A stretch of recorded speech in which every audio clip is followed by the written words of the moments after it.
सो अभी जो पॉइंट है जो आता है कि अभी किसी को ऑलरेडी कोई बीमारी हो या फिर जैसे कि थायराइड हुआ या फिर कोई और पेन हुआ जो काफी लॉन्ग टाइम से है, और अगर उसे वो पॉलिसी लेनी है तो उसे मिल सकता है क्या? कुछ लोडिंग लगता है, कैसा रहता है?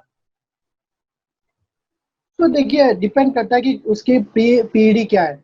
अगर मैं थायराइड की बात करूँ, मान लो अगर उसको थायराइड है 5 साल से और उसको पॉलिसी लेना है एज अ फ्रेश, तो कंपनी वो पहले चेक करेगी उसके थायराइड लेवल को। अगर उसके thyroid level with in the range में है तो कंपनी उसको पॉलिसी दे देगी विथ 3 इयर्स वेटिंग पीरियड के साथ में। अगर थायराइड लेवल उसके लेवल में नहीं है, कंपनी रिजेक्ट कर देगी। कोई भी अगर पीईडी होती है कस्टमर को, कंपनी अकॉर्डिंगली चेक करती है कि whether we should go head the policy और नॉट। तो it totally depend on the underwriting norms और कस्टमर का जो मेडिकल रिपोर्ट्स क्या लेवल का है, क्या मेडिसिन कितने एमजी का खा रहा है, कितने सालों से, क्या एज है, वो सारे पैरामीटर के ऊपर डिफाइन होता है। ओके, तो मतलब वो पहले डॉक्टर का कॉल रहेगा, उसके हिसाब से फिर पता चलेगा कि उसे पॉलिसी मिल सकती है कि नहीं, और सेकंड चीज अगर मिलती है तो उस पर लोडिंग लगेगा कि नहीं। Yes yes. ओके, और अगर ये साल पॉलिसी मिल गया विद सपोज कुछ लोडिंग लगा के, तो फिर वो नेक्स्ट टाइम अगर रिन्यू होता है तो हर साल उसे लोडिंग लगेगा? एग्जैक्टली, लोडिंग हर साल लगेगा, क्योंकि एज पर द नॉर्म्स के हिसाब से, अगर पॉलिसी नॉर्म्स के हिसाब से देखेंगे, जो आपका at the time of the initially policy में जो अंडरराइटिंग होता है, वही अंडरराइटिंग हम आपको through out the life consider करते हैं। तो अगर आपके पॉलिसी लेने के टाइम पे आपको कोई मेडिकल प्रॉब्लम नहीं है, तो हम पॉलिसी लेने के बाद आपको कोई भी मेडिकल प्रॉब्लम आती है तो कंपनी इसके लिए एक्स्ट्रा प्रीमियम चार्ज नहीं करती है। सेम वाइस एंड वर्सा, अगर आपको पॉलिसी लेने के टाइम कोई मेडिकल प्रॉब्लम है और पॉलिसी इशूड होती है, तो थ्रू आउट द लाइफ आपको वो लोडिंग लगेगा।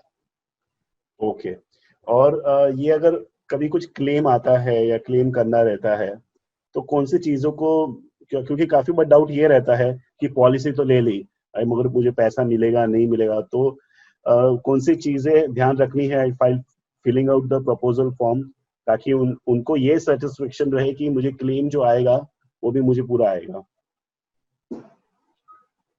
आपने बहुत अच्छा क्वेश्चन किया। ये आई थिंक सो 90% कस्टमर का कंसर्न होता है।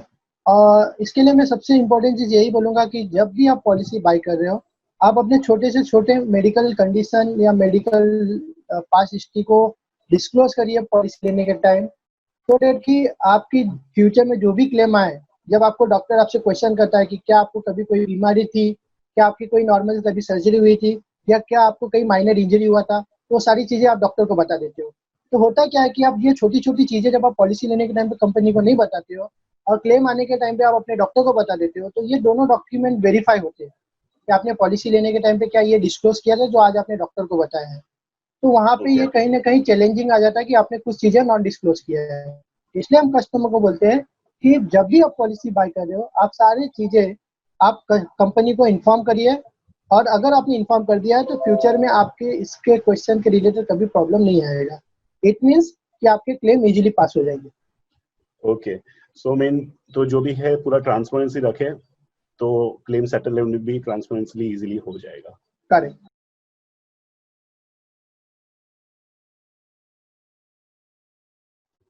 जो ये कोविड-19 का जो ये अभी फेज़ चल रहा है और जो ये प्रॉब्लम्स चल रहे हैं, तो कंपनी ने एक रिलैक्सेशन दिया है जो कस्टमर के पॉलिसी के हिसाब से, कि अगर किसी क्लाइंट के पास मेडिक्लेम पॉलिसी है एचडीएफसी एर्गो की, तो अगर उसे क्लेम आता है कोविड-19 का, तो अगर वो क्लेम करता भी है तो उसके बोनस को इम्पैक्ट नहीं पड़ेगा। तो ये ओके।